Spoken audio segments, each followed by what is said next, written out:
porque el tema hoy es seguridad. Interesantísimo que el fiscal general de la República, Alejandro Gertz Manero, se sigue levantando temprano, por lo menos una vez a la mañana, a la semana.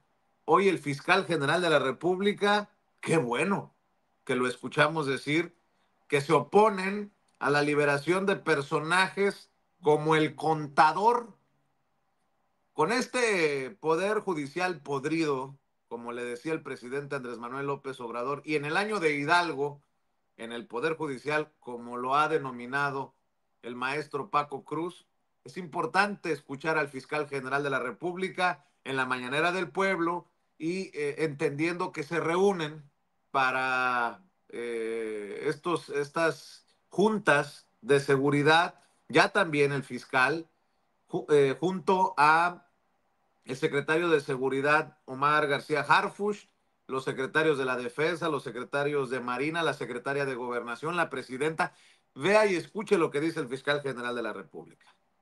La audiencia correspondiente, el juez tomó la determinación a la que usted ha hecho referencia, inmediatamente se la impugnamos.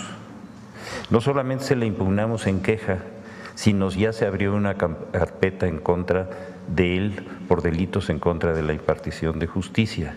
Los elementos que presentamos fueron más que suficientes y el día de hoy la Fiscalía va a dar un informe completo de lo que dijo el juez y de lo que se le contestó y de la manera como iniciamos el procedimiento de queja y que no nos quedamos ahí, sino que vamos a la acción penal. No podemos permitir que esto se esté repitiendo de esa manera y este es un caso paradigmático y lo vamos a usar en ese sentido. ¿Y cómo calificaría estas actuaciones? No es la primera de este juez fiscal. Pues imagínense cómo las califico. Si vamos a queja y acción penal, pues ya más que le puedo decir.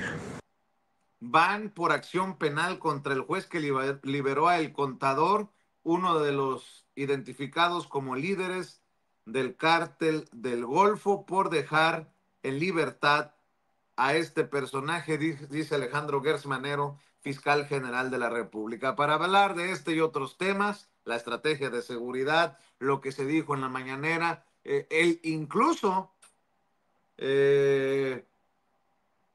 lo que dijo la presidenta ante la posibilidad, porque le insisten de esto de una invasión suave de Estados Unidos, recordándonos el himno nacional. Déjenme saludar a los maestros. Primero a Pepe Reveles, más de 50 años en el periodismo, recientemente galardonado con el Premio Nacional de Periodismo, autor de libros como este, el más reciente, ¿lo tiene por ahí, don David? Necropolítica y narcogobierno, nuevas dinámicas de poder en México, que presentó el maestro Pepe Reveles en la pasada Feria Internacional del Libro del Zócalo, y a quien saludo con gran respeto y admiración. Querido Pepe, te mando un abrazo, ¿cómo estás? Igualmente, Vicente, te saludo con mucho afecto esta mañana y ya espero la llegada de los compañeros Francisco Cruz y César Gutiérrez Priego, con quien me encanta compartir en esta mesa, en donde analizaremos algunas cosas que debieran preocupar muchísimo al gobierno mexicano y que vamos a abordar con seguridad.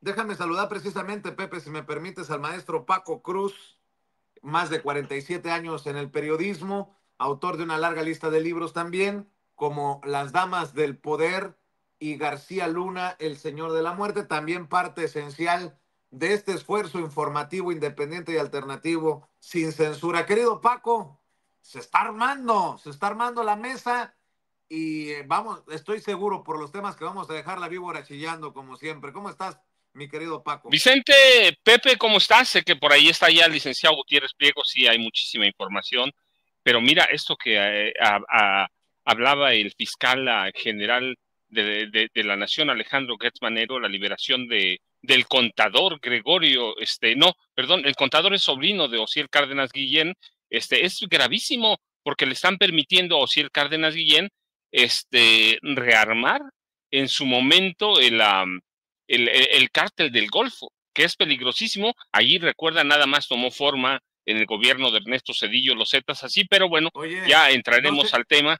No sé si es más peligroso que se reagrupe el cártel del Golfo con la liberación del sobrino de Osiel Cárdenas Guillén, o la mafia en el Poder Judicial con jueces, con mucho respeto lo digo, como el juez Gregorio Salazar, quien ahora lo deja en libertad, pero que es uno de los jueces señalados de hacer lo que le dé su regalada gana sin que sea disciplinado, sin que sea investigado. Afortunadamente, esto que dice Alejandro Gertz Manero, pues nos lleva a tener la esperanza de que los juzgadores no se van limpios, Paco. No, Vicente, no se van limpios y no deben irse limpios, pero mira, esta es una más de las liberaciones que han ordenado diversos jueces, no solo la de Alfredo Cárdenas Martínez, el contador, por la cercanía que tienes, no, otras muchas, eh, hay en realidad elementos para que para empezar a hacerles carpeta a todos estos jueces. Mira, parte del crimen organizado o del auge del crimen organizado es que históricamente se perdonó a muchos de ellos o se les dio oportunidad a personajes como Sil Cárdenas Guillén a imponer a sus sucesores o mantenerlos allí. Por eso sigue vivo el cártel de Sinaloa, ¿va? Entonces, pero es a través, hay otros problemas, sí, pero este de los jueces es gravísimo y qué bueno que por lo menos contra este juez ya hay una queja y hay solicitud de acción jurídica contra el juez Gregorio Salazar Hernández. Ya se presentó la denuncia respectiva, pero hay cualquier cantidad de jueces, incluida la ministra Norma Lucía Piña Hernández, la ministra presidenta, tiene a todo el cártel de García Luna y no todo, pero algún grupo de personajes que fueron parte fundamental en la última etapa de Genaro García Luna, que le ayudaron a lavar dinero, liberó los dineros de su esposa Linda Cristina Pereira Gálvez, liberó los dineros de Luis Cárdenas Palomino, es decir, hay como una pandilla que se dedica a eso, al pillaje a través de no hay duda, de la venta de sentencias, va, esto es gravísimo y te digo, pero esto se suma a otras acciones que han permitido que prolifere el crimen organizado en este país. Y yo digo, pues les va a durar hasta agosto, Vicente, hasta agosto les va a durar cuando empiecen o cuando se tengan que retirar los 11 ministros y ya haya una nueva Suprema Corte de Justicia de la Nación y haya un organismo independiente que se encargue de regular y de vigilar la actuación de los jueces federales en este país. Bueno, también en los estados está ya el proceso de renovación, pero esto es gravísimo, Vicente, de veras, es gravísimo porque eso es una constante desde hace décadas en este país. Así es, y también quiero escuchar las opiniones de Pepe sobre y voy poniendo, si les parece, temas sobre la mesa de diálogo mientras esperamos al abogado César Gutiérrez Priego. Espero que no se haya ocupado en audiencia, como siempre, trabajando en los juzgados, el querido amigo César Gutiérrez Priego, pero ahí te va otro tema que pongo, además de del que está comentando Paco, Pepe, este doble discurso del gobierno de Canadá, que pues no es necesariamente la realidad. Dicen, no somos como México, pero si hay tráfico de drogas, si hay consumo de fentanilo. Vancouver sería la capital mundial del tráfico y consumo de fentanilo.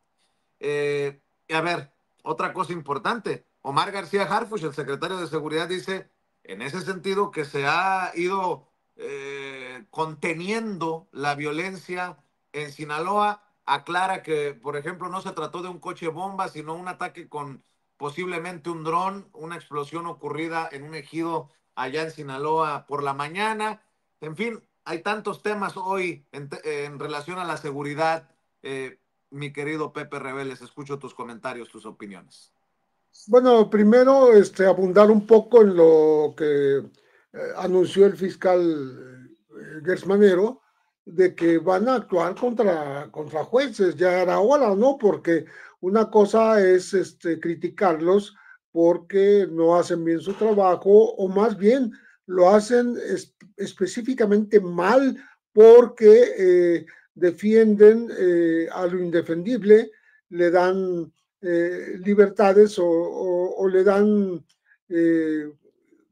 campo de acción a gente que está acusada penalmente por otros delitos y los dejan seguir tan campantes, ¿no? Entonces, en este caso, es muy relevante porque se trata ni más ni menos de la supervivencia del cártel del Golfo, es la vuelta, digamos, al mercado y a los negocios de un hombre que estuvo preso casi 23 años en los Estados Unidos, Ociel Cárdenas Guillén, ¿no? Que salió un poco anticipadamente porque estaba condenado a 25 y que son personas que no dejaron nunca de dedicarse a este negocio aún estando en la cárcel. Cuando Ociel Cárdenas y Benjamín Arellano estaban en prisión en México, yo me recuerdo muy bien cómo el propio gobierno admitía que estaban pactando en la cárcel ir contra Sinaloa. Es decir, seguían manejando los destinos y el rumbo que había de seguir cada uno de estos grupos criminales, pero estando ellos en prisión. Otra cosa, estaban en prisión y conservaron sus fortunas, porque tanto Ociel Cárdenas como Benjamín Arellano entregaron cantidades de millones de dólares que era imposible que tuvieran después de estar o sería imposible que tuvieran después de estar tantos años en la cárcel en México, y cuando van a Estados Unidos pueden pagar esas multas de 100 millones de dólares que les imponen los jueces, ¿no? Y entonces estamos hablando de una impunidad que atraviesa las rejas de las prisiones, ¿no? Y que les permite, incluso ahora como en el caso de Ociel Cárdenas, salir de prisión y seguir operando de esta manera a través de los jueces para defender a su propio sobrino, el contador, ¿no? Alfredo Cárdenas Martínez, ¿no? De tal manera que el negocio sigue vigente, más allá de que hayan estado en prisión, ¿no? Esto es por lo que hace al anuncio de Gers.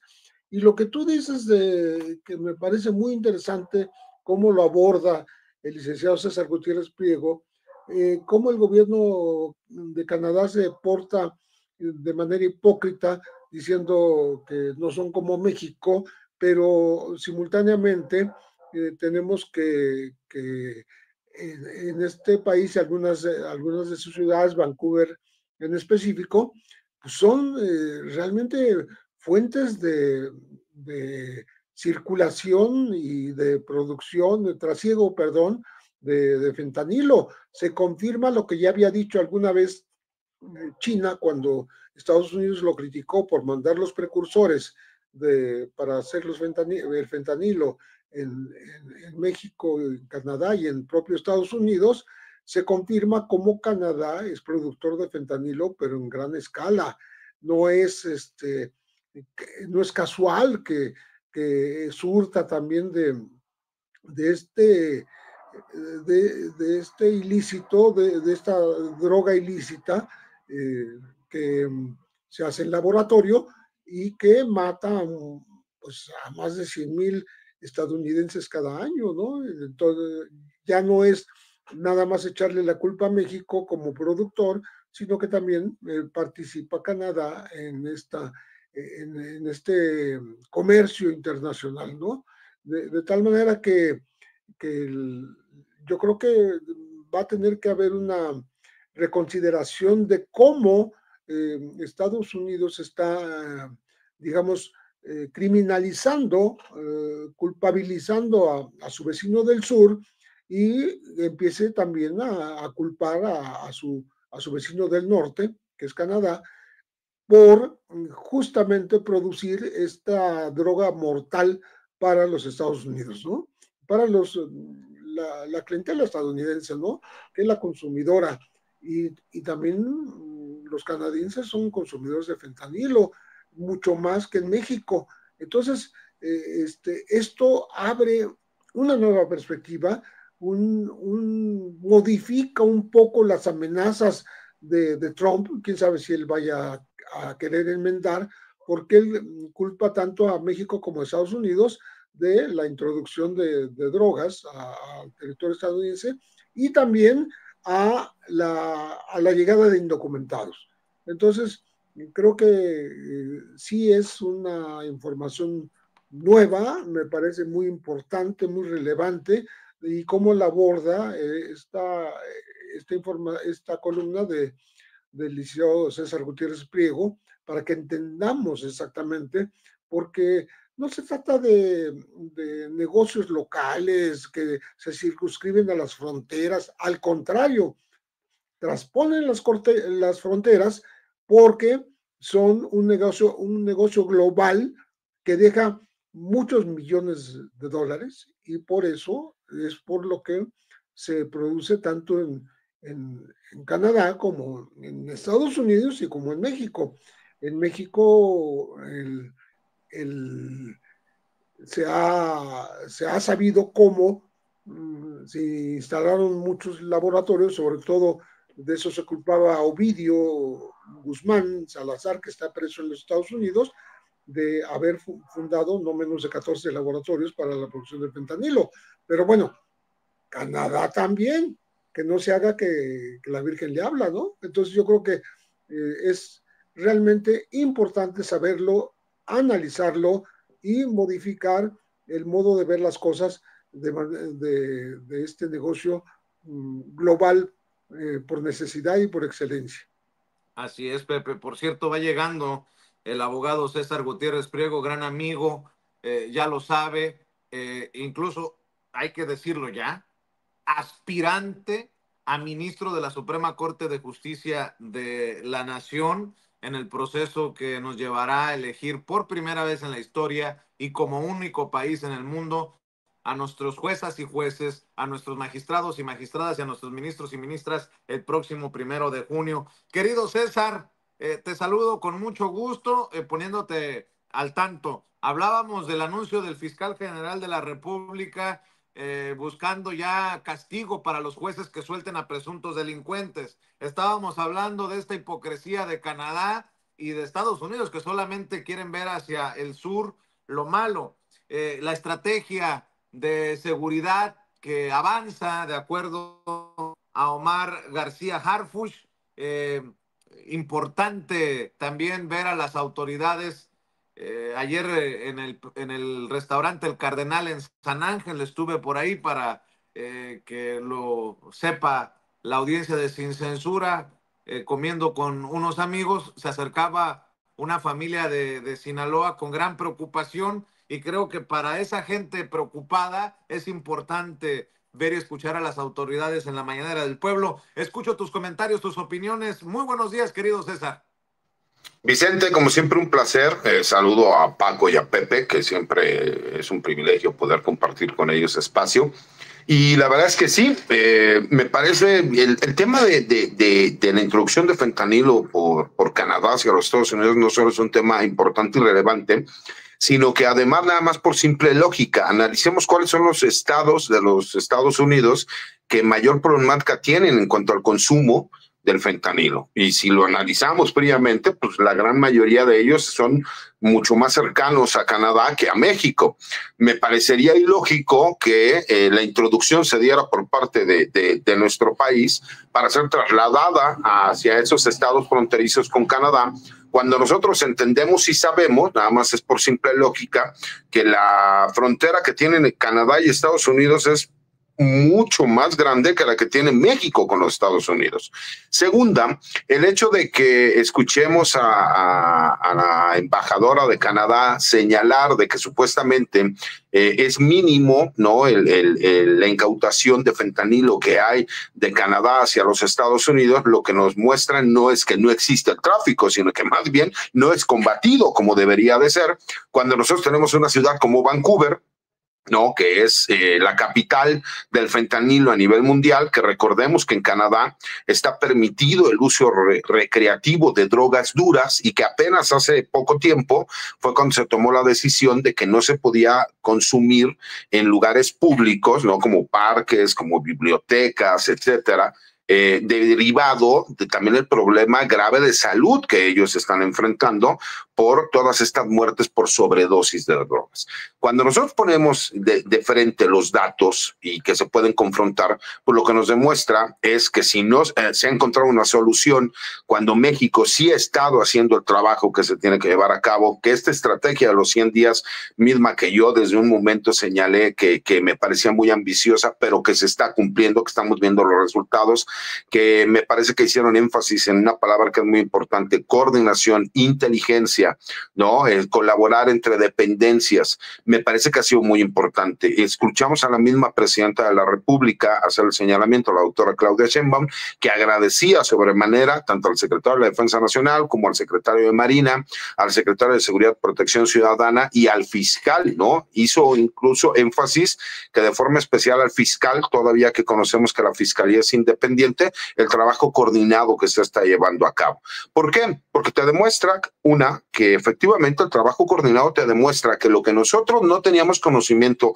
como analistas, que había grupos que considerábamos antagónicos porque están peleando la plaza en ciertas regiones del país, resulta que hacen trabajo asociado en otras regiones del país y que gracias a ese trabajo de inteligencia, a saber mantener los egos de cada una de estas dependencias, incluso vemos a un personaje como al secretario de Seguridad Pública del Estado de México, que trabajó de forma coordinada, que no quiso él levantar la mano ni decir nosotros hicimos trabajo, que al fiscal general de justicia del Estado de México, persona que no es grata para mí, yo lo he comentado muchas veces, pero que el trabajo que han estado realizando, que es correcto, se reconoce, ¿no? Porque más allá de que una persona te pueda caer bien o te pueda caer mal, la verdad es que se tiene que reconocer el trabajo que se realiza y más cuando se hace de forma coordinada.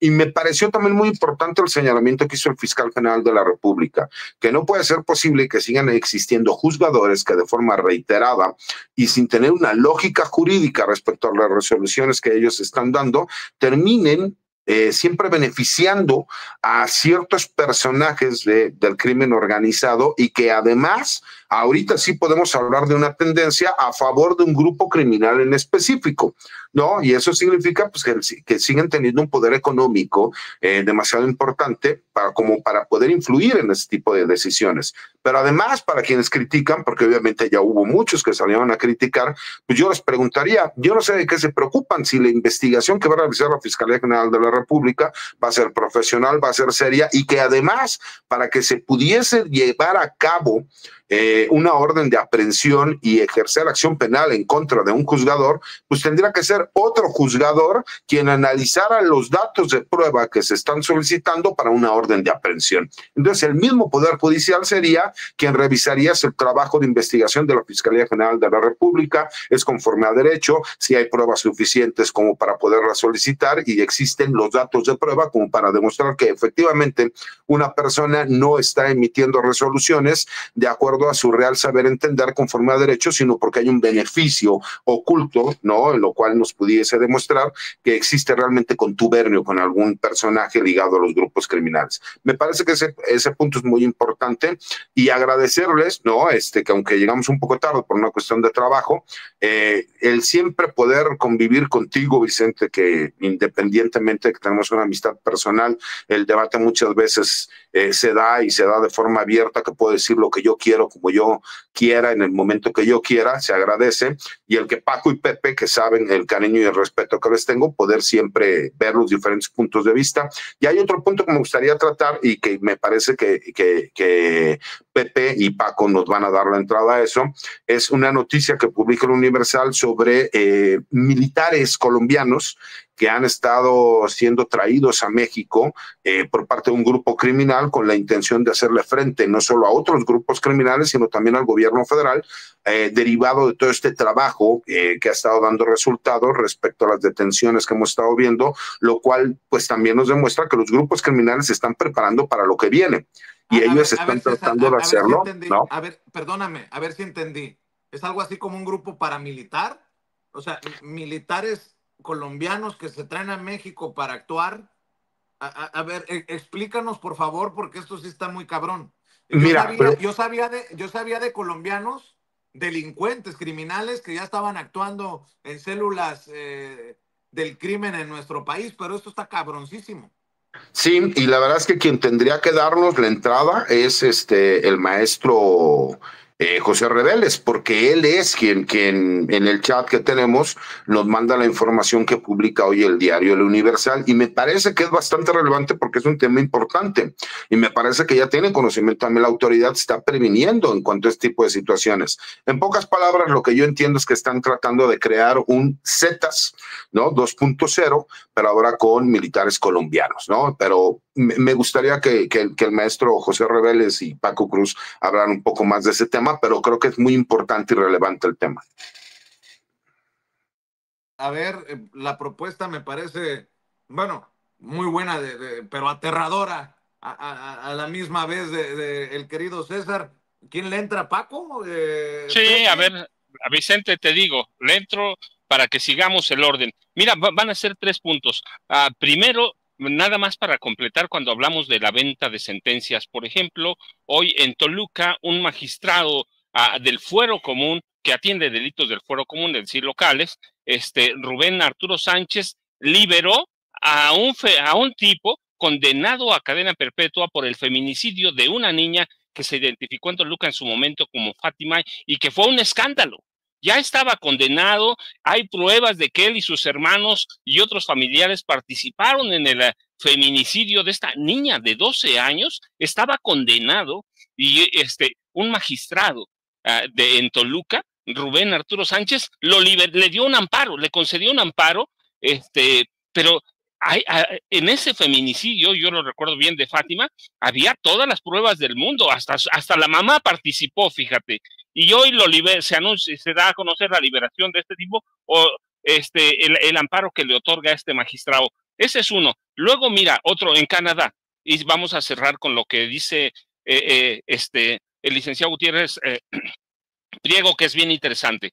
En Canadá, desde hace años, hay evidencias, pruebas. Por ejemplo, yo recuerdo un libro que se llama La historia del crimen organizado en Canadá, de Stephen Schneider, y él decía que hacía mucho la producción de drogas en Canadá había superado con mucho el peso de Canadá, o que se supone que tenía Canadá en el mercado de las drogas, y hablaban, entre otras cosas, por ejemplo, que en la Columbia Británica la principal causa de muertes en personas de 10 a 59 años es la adicción o la sobredosis mortales, y ya hablaban sobre cómo Canadá podía ocultar fácilmente los laboratorios para producir fentanilo. ¿Por qué? Porque es una de las fronteras menos vigiladas, porque Estados Unidos, por cuestiones clasistas, racistas, xenófobas, la vigila menos. Sé que hace mucho Canadá, mira, por ejemplo, hay un profesor de la Universidad Carnegie Mellon allá en Canadá que se llama Jonathan Colkins, que también advirtió sobre cómo los grupos criminales canadienses han creado sus propios laboratorios para producir fentanilo, pero se ocultan con toda facilidad. ¿Por qué?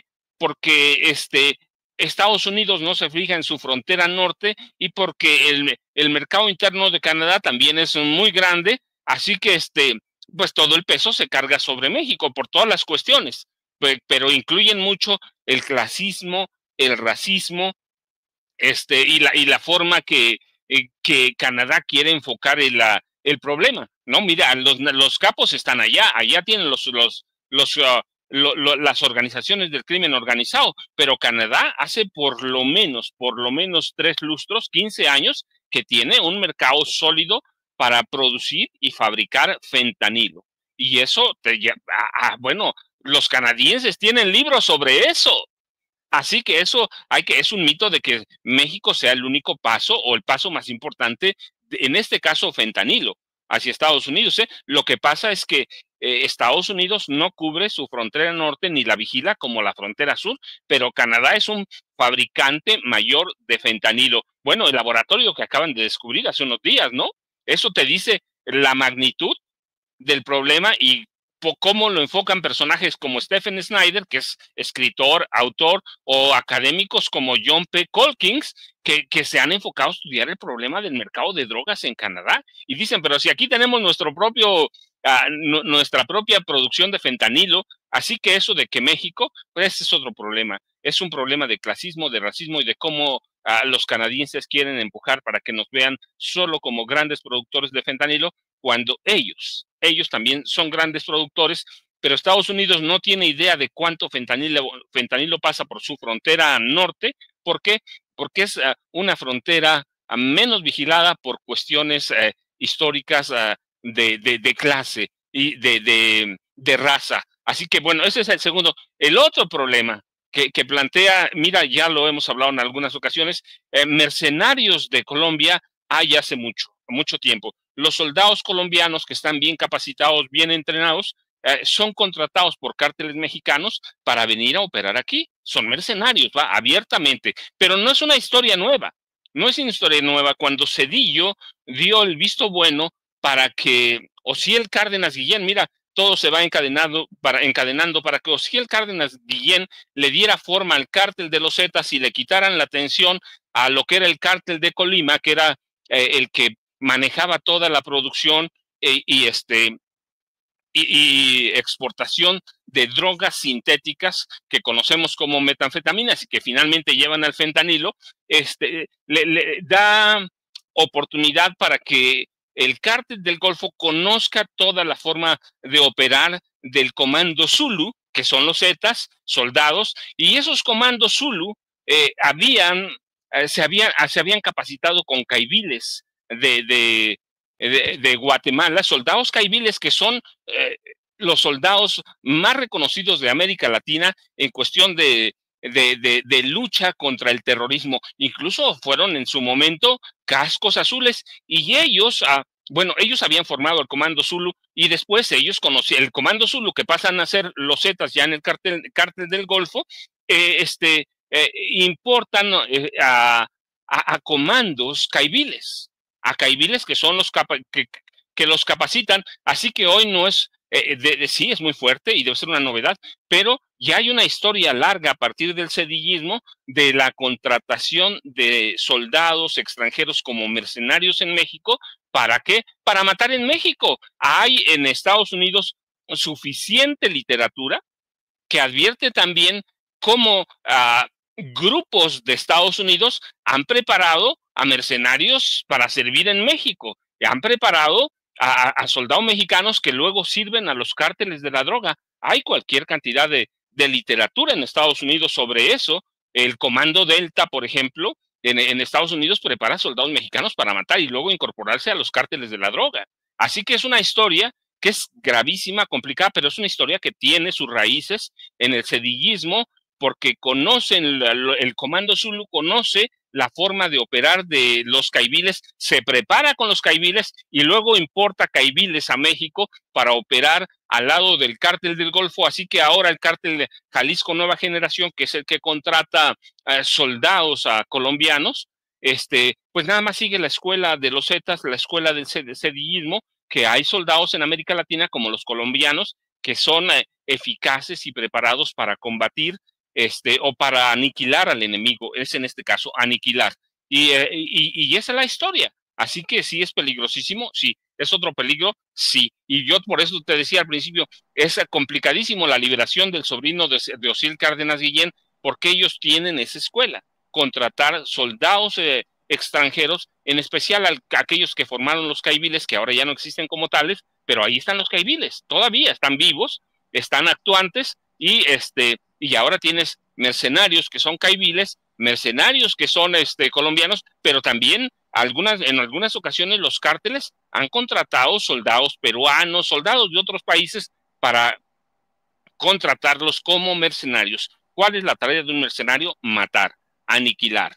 Así que es una historia vieja. Vicente, Pepe la conoce bastante bien, pero tiene la razón el licenciado Gutiérrez Priego, es peligrosísimo, pero es una historia que empieza con el zedillismo y es una historia que podemos trasladar incluso a 1954 con Adolfo Ruiz Cortines, cuando mandan a los primeros soldados a prepararse, soldados mexicanos a prepararse en grupos, escuelas estadounidenses especialistas en matar, asesinar, torturar. entre ellas las Américas y algunas de Gran Bretaña. Así que un problema grave, pero que tiene sus raíces recientes en Zedillo y anteriores en el gobierno de Adolfo Ruiz Cortines, Vicente y Pepe y César. Muy bien, Paco.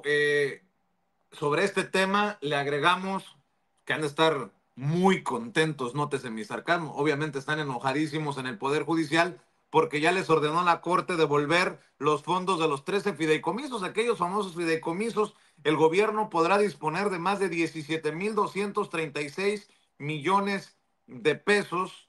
O sea, súmenle al enojo de estos en el Poder Judicial que no quieren la reforma a ese Poder Judicial podrido. Y bueno, por no dejar, solo a lo mejor, estas diferencias con Canadá no podrían llevarnos en México a revisar lo laxas de las leyes y de las normas para que operen en nuestro país las mineras canadienses que ustedes por tantos años en el periodismo, Pepe, Paco, han documentado que se sirven con la cuchara grande, llevándose la riqueza de México y muchas veces ni pagando impuestos. Querido Pepe, ahí vamos dejando temas. Escucho tus comentarios, tus opiniones. Sí, yo quisiera ampliar el tema de los colombianos en México en la medida en que hay dos novedades. Una, que quien los está contratando es el Cártel del Golfo. Dos, que los están llevando específicamente a Michoacán a combatir a sus enemigos. Tres, que les están pagando una cantidad cercana a los 50,000 pesos mensuales. Hay un equivalente ahí en millones de pesos colombianos y en dólares, pero es una cantidad bastante atractiva para este tipo y les pagan la estancia y le pagan el avión hasta México. Entonces, es un operativo en forma del Cártel del Golfo que quiere meter a territorio mexicano a no solo exmilitares de las Fuerzas Armadas colombianas, sino también ex guerrilleros retirados de las FARC, de las Fuerzas Armadas Revolucionarias de Colombia, gente entrenada, gente que tiene manejo de todo tipo de armas, de todos calibres, armas largas y cortas, que también tiene una gran experiencia en combate en selva y en ciudades. No es una cosa al azar, sino que parece que está muy bien planificada y ahora es el Cártel del Golfo el que está interesado en hacer esto. Yo creo que hay que tener mucho cuidado de los pasos que sigan. Esto se supo porque algún grupo de media docena de estos mercenarios colombianos lograron escaparse porque los del Cártel del Golfo los recluyeron en casas de seguridad que además rodearon de minas personales para que no pudieran escaparse. Entonces, y parece que no les están cumpliendo lo que es el pago prometido, repito, de cerca de 50,000 pesos mensuales. Entonces, el asunto hace recordar cómo hace 30 años, cuando se decía que México se estaba colombianizando, yo me acuerdo mucho que el experto, escritor de tratados sobre la droga de México y Colombia, Luis Astorga, decía que la prueba de que no se colombianizaba México es que en Colombia contrataban veteranos de Vietnam y de otras guerras para entrenar a los sicarios de los grupos criminales colombianos, mientras que en México la criminalidad organizada simplemente dejaba que el gobierno mexicano los formara en México y en el extranjero, les enseñara todo tipo de el manejo de todo tipo de armas y de combates, y luego pues el narco nada más los compraba. Entonces era una diferencia. Parece que las cosas se han volteado. Ahora resulta que el cártel del Golfo está dejando que los que ya preparó el ejército colombiano, los que ya preparó la guerrilla colombiana de las FARC, que ya tienen experiencia probada y manejo de armas y formas de combate, sean utilizados en México, exactamente como lo hacía México cuando utilizaba a sus sicarios, cuando se los contrataba desde el gobierno. Entonces estamos hablando de un operativo que podría, se menciona hasta una cifra importante de más de 300 mercenarios que estarían ingresando a México. No es que no haya antecedentes, como dijo Paco Cruz, en donde han entrado pues todo tipo de delincuentes colombianos, pero ahora estamos hablando de formalmente de estos militares y que son trasladados por los mexicanos, por los cárteles mexicanos. No es que estén llegando a territorio mexicano y aquí los contraten. No, ellos vienen específicamente contratados desde este país sudamericano. Entonces, eso hace una diferencia muy importante y podrá en el futuro ser un problema para México porque estamos hablando de un grupo criminal como el cártel Jalisco Nueva Generación. El cártel Jalisco Nueva Generación es el que los está trayendo, perdón, no sé si me equivoqué, cártel Jalisco Nueva Generación, que podría programar, por decir algo, la contratación de otros 300 si los necesita. Entonces, estamos tocando un piso muy peligroso, que es el sicariato extranjero organizado en estos grupos mercenarios que vienen específicamente a combatir a nuestro país. Ya ocurrió, como se mencionó en el caso de los caiviles. Todos los cárteles mexicanos de la droga, de alguna manera, alguna vez contrataron a estos sanguinarios soldados entrenados por Estados Unidos. For the ones who know safety isn't a catchphrase, it's a culture. And the ones who help make sure everyone makes it home safe. For the safety-minded who watch everyone's backs, Grainger offers supplies and solutions for every industry, as well as safety assessments and training to keep your facilities safe and your people safer. Call, click Grainger.com, or just stop by. Grainger, for the ones who get it done. De informaciones de personas que tuvieron acceso a conversar con estos hombres que vinieron específicamente a combatir a México y que lograron escapar porque al parecer los trataron mal y no les estaban cumpliendo con lo prometido en el pago por su trabajo criminal, porque como decía Vicente hace rato, pues son mercenarios y vienen a matar, no vienen a otra cosa. Ni siquiera se habla de que trafiquen, de que hagan otro tipo de actividad, ¿no? De cobro de pisos, no, vienen a matar gente. Entonces, yo sí le pondría mucho ojo al asunto y que la autoridad mexicana esté pendiente de cómo se van a mover estas personas, que las ubique y bueno, y que las devuelva a su país, ¿no? Así es, Paco. Y por cierto, también tu columna habla de megaoperativos que llegan a la Ciudad de México, querido César, ya no solamente en el Estado de México con el operativo Enjambre, ahora también contra la piratería y hoy se da un reporte, una claridad de cómo está en temas de seguridad nuestro país. Seguimos conversando, mi querido César. Sí, así es. Incluso no fue nada más la actividad criminal que conocemos todos los días, ¿no? Como el cobro de piso, la extorsión, el tráfico de drogas, el robo, el asesinato, sino también muchos de estos grupos criminales diversifican sus actividades, pues con el compro de mercancías ilegales, ¿no?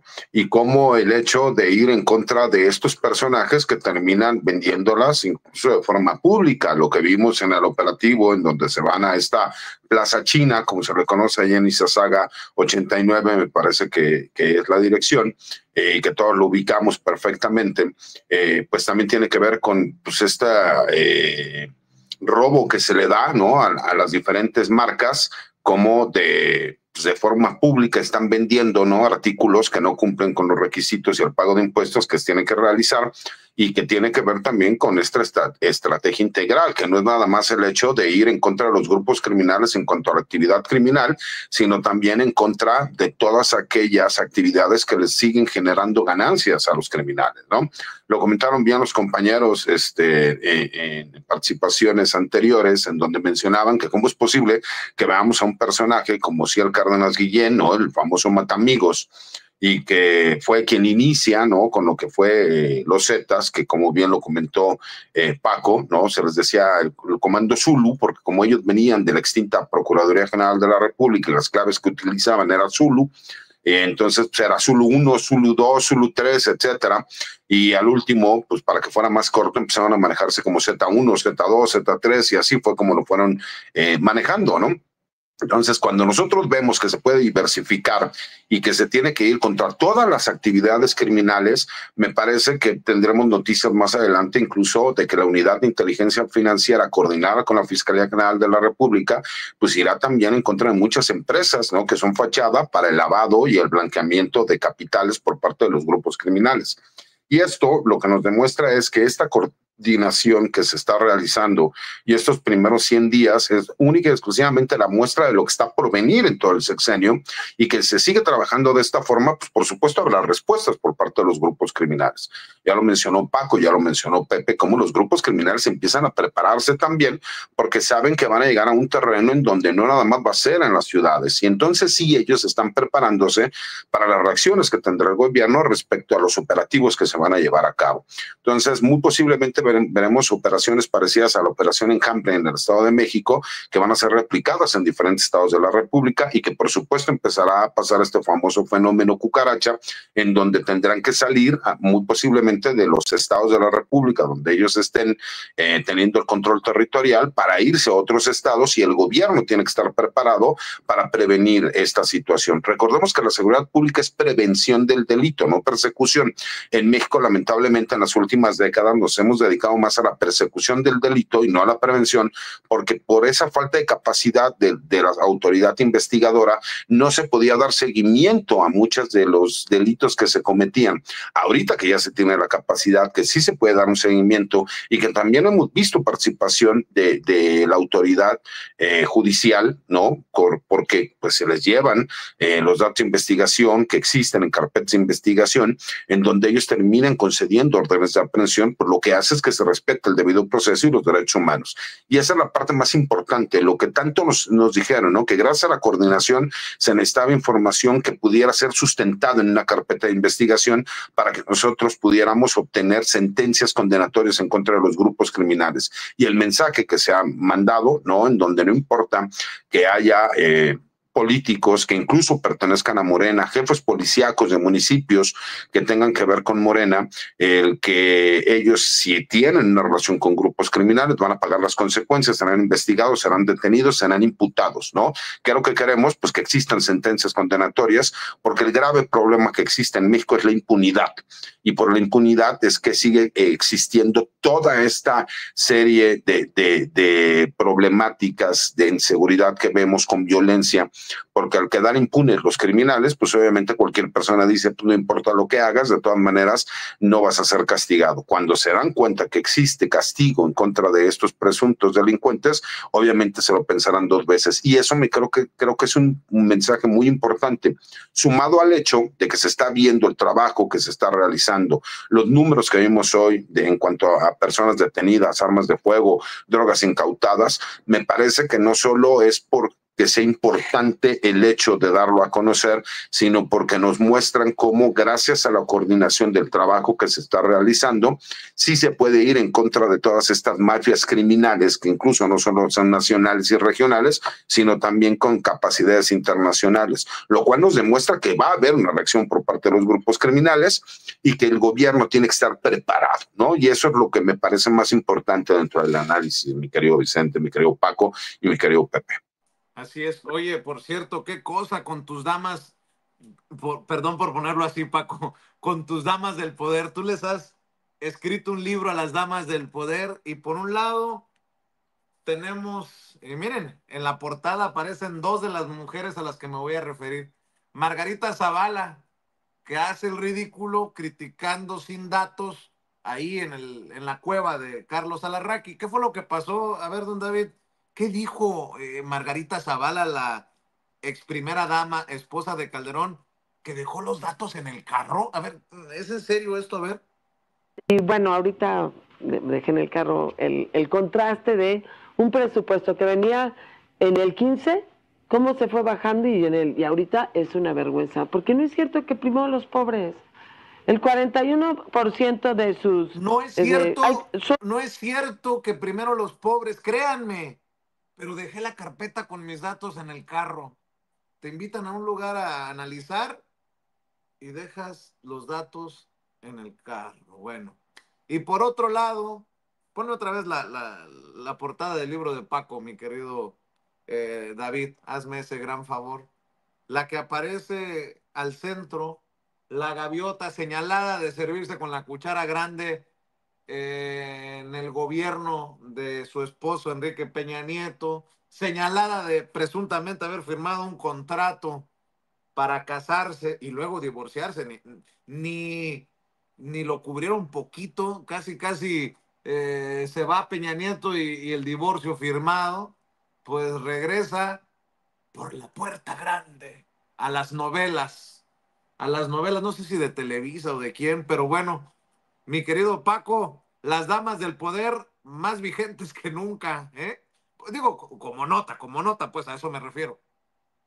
No, Vicente, como nota, yo te decía, la semana pasada salió una nueva reimpresión de las damas del poder, pero mira, regresa Angélica Rivera ya sin el glamour, ya sin la gloria, a una telenovela, una serie le llaman miniserie.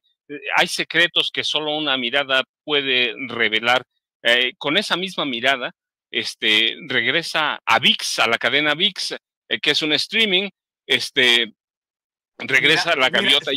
Mirada cómplice será, porque resulta que la gaviota no vio nada con el desmadre que hizo su esposo. Perdón por interrumpir. No, fíjate, Vicente, iba para allá. Yo digo, si esa misma mirada nos va a revelar que fue cómplice de Enrique Peña Nieto, que fue partícipe del saqueo, del saqueo a Los Pinos, del saqueo al erario nacional. Y si, como dice la publicidad, yo digo, hay secretos que solo una mirada puede revelar, pues hay que ver todo lo que nos puede revelar la gaviota, todo lo que escondió, y regresa ya sin ese glamour, sin ese poder político que le dio su llegada primero a la gubernatura del Estado de México, y cuando apenas acababa de dejar, recuerdas, tenía su éxito La Gaviota, bueno, su telenovela, que era un remake de Destilando Amor se llamaba, un remake de el melodrama colombiano Café con Aroma de Mujer, y que le habían dado como 6 millones de televidentes, y esos 6 millones lo buscaban para darle piso sólido a la elección de Enrique Peña Nieto. Ya sabemos que eso fue un fraudezote escandaloso, pero ahora regresa, yo digo, con un cargo fantasmal o con una carga histórica fantasmal, ya sin ser la mujer más poderosa de México. Yo digo, me pregunto si una telenovela, si una miniserie, que además es un remake de una telenovela, le va a alcanzar para dejar la sombra de la corrupción, no solo a través de la Casa Blanca. Si el DIF no desapareció, verdaderamente fue de milagro, porque derrocharon todo el dinero, por no decir se lo robaron, porque lo descuidaron, porque ella se dedicó al glamour con sus hijas en Estados Unidos, en Europa. Los señalamientos de corrupción sobre Angélica Rivera no eran una casualidad, y hoy regresa, dices tú, regresa como estrella, pero yo digo, regresa sumida en el descrédito, en una tragedia sexenal, perpetuando pasajes oscuros, encadenada a la opulencia, al abuso de poder, a la impunidad, al despilfarro, el enriquecimiento personal, o sirviendo de dama compañía a Enrique Peña Nieto, porque eso hizo.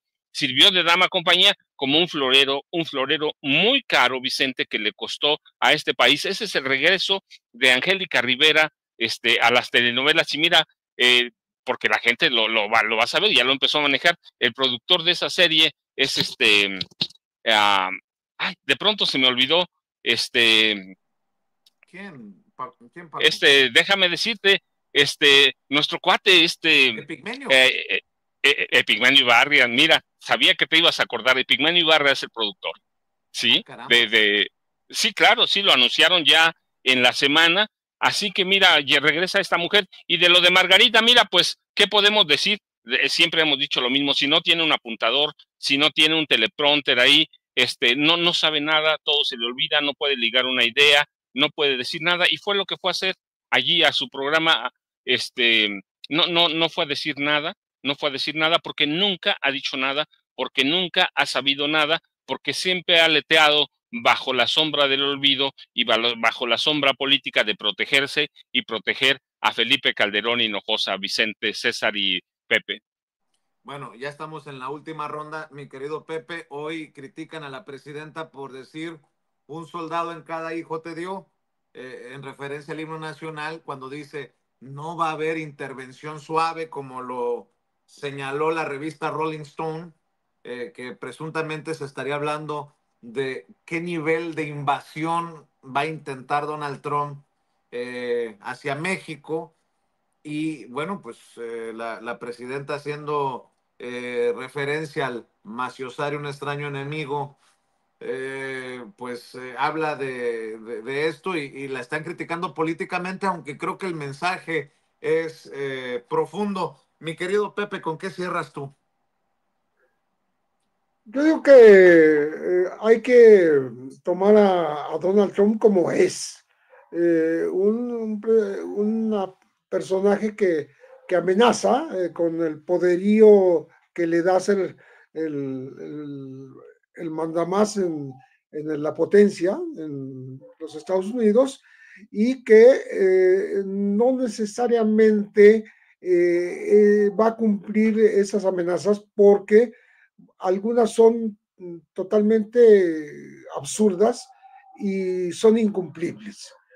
Esta invasión a territorio mexicano, yo la veo realmente muy cuesta arriba para él, y por supuesto absolutamente inadmisible para la soberanía mexicana.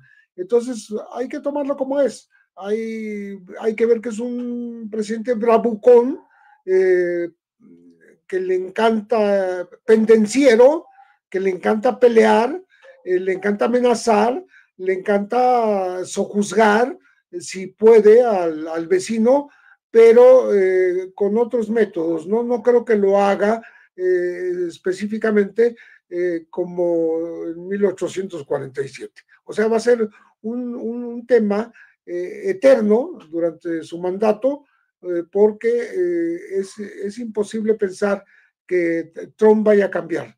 El tipo es como es, tiene un perfil agresivo, ofensivo, amenazante, quiere sojuzgar a la gente a base de estas amenazas, de estos amagos, y bueno, y ahora con el ejército de los Estados Unidos. Entonces, definitivamente no creo que lo veamos, ¿no? No lo creo, pero sí, hay que ponerle un freno con la política, con un, un ofrecimiento de alternativas, como lo ha hecho la doctora Sheinbaum, de que sean diferentes a lo que él propone, ¿no? Si contra los aranceles, el convencimiento de que van a afectar exactamente a la economía de los Estados Unidos también, no nada más a México, ¿no? Y a Canadá, como lo está diciendo, y a China, que ya los tiene encima, ¿no? Y contra los indocumentados, tú no puedes cambiar una realidad que existe,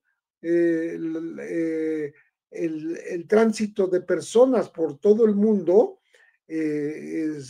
nunca se ha podido frenar y no va a ser el primer lugar donde se logre que sea la frontera México-Estados Unidos.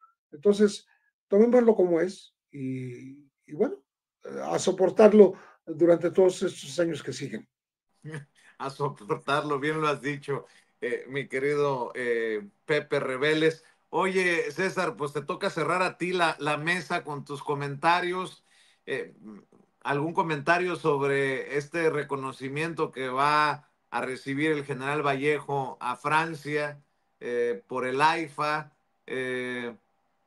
No sé si quieras cerrar con algún comentario o algún tema que haya quedado en el tintero, para que no quede en el tintero, debí de haber dicho, mi querido César. Pues mira, me parece que el hecho de que se vaya a recibir un reconocimiento al general Vallejo, ¿no? Por lo que fue el AIFA, pues te demuestra que el trabajo que se realizó no solo fue correcto, sino que además también pues es un gran mérito para los ingenieros militares, ¿no? El trabajo que se realizó, la forma, los tiempos de entrega, lo cual, pues, por supuesto, recordemos que fueron sumamente criticados y que señalaban que era imposible que se pudiera terminar el aeropuerto en los tiempos que se habían presupuestado. César, qué bonita Sí. quedó la central camionera. Hermosa, tan es así que imagínate, para que la hayan premiado como una de las más hermosas del mundo, nada más que la regaron, ¿no? Lo terminaron, no fue central camionera, terminó siendo aeropuerto internacional. Y más cuando estás hablando de que es un aeropuerto internacional mixto, ¿no? Porque sigue siendo también un aeropuerto militar y además un aeropuerto internacional, pues te demuestra, ¿no? La gran capacidad que tienen los ingenieros militares en este país. Pero que más allá de lo que se pueda pensar en México y que siempre con la forma de tratar de denostar el trabajo que realiza el gobierno federal y en este caso la Cuarta Transformación, pues el reconocimiento internacional me parece que es importante, ¿no? Y que es un mérito al trabajo que realizó los ingenieros militares, la Secretaría de la Defensa Nacional, pero en específico el gobierno de la Cuarta Transformación, que fue arduamente criticado, pero ahí están, ¿no? Los logros, los hechos, y eso pues tiene que ver más que con las narrativas que se manejan. Y agradecer como siempre el espacio, el poder convivir con Paco y con Pepe, con los cuales me encanta, siempre hablamos de temas, entendemos de lo que estamos hablando, tenemos visiones muy parecidas, pero a la vez también tenemos puntos de vista distintos, y el poder platicarlo, el poder analizarlo e incluso el poder debatirlo, para mí siempre es un placer, mi querido Vicente, y obviamente el poder estar contigo, el verte bien, el verte contento, ¿no? Para mí siempre es un placer, y agradecerles como siempre el espacio y el poder estar aquí con la gente que nos ve y nos escucha todos los martes. La invitación a tus redes y a tus columnas, mi querido César. Claro que sí, Vicente. La red social que más utilizo y lo hago de forma personal es X, anteriormente Twitter. Los martes escribo una columna de opinión para La Silla Rota y los jueves hago una videocolumna para el blog de información militar y seguridad nacional Campo Marte. Y obviamente pues, son los espacios libres como el viento, así como el tuyo, mi querido Vicente. Claro que sí, @César Guti Pri, del próximo ministro de la Suprema Corte de Justicia de la Nación. Ni Gil Suárez nos va a parar, ni Marisela Morales nos va a parar. Notes a mi sarcasmo. Mi querido Pepe Rebeles, sé que no tienes redes sociales, qué bueno, maestro, pero sigue escribiendo. El gran periodista de investigación Pepe Rebeles, recuerde su más reciente libro, Necropolítica y Narcogobierno, se lo encargo para que lo busque, para que entendamos juntos de la pluma de Pepe Rebeles las nuevas dinámicas de poder en México. Muchas gracias por acompañarnos, Pepe. Un enorme gusto de estar con ustedes. Muchas gracias. Gracias, maestro. Y el querido Paco Cruz, querido Paco, también invitando a la audiencia, sobre todo por lo que mencionaba hoy, que busquen las damas del poder y García Luna, el Señor de la Muerte, sus dos más recientes libros, y que te sigan apoyando en redes sociales, querido Paco.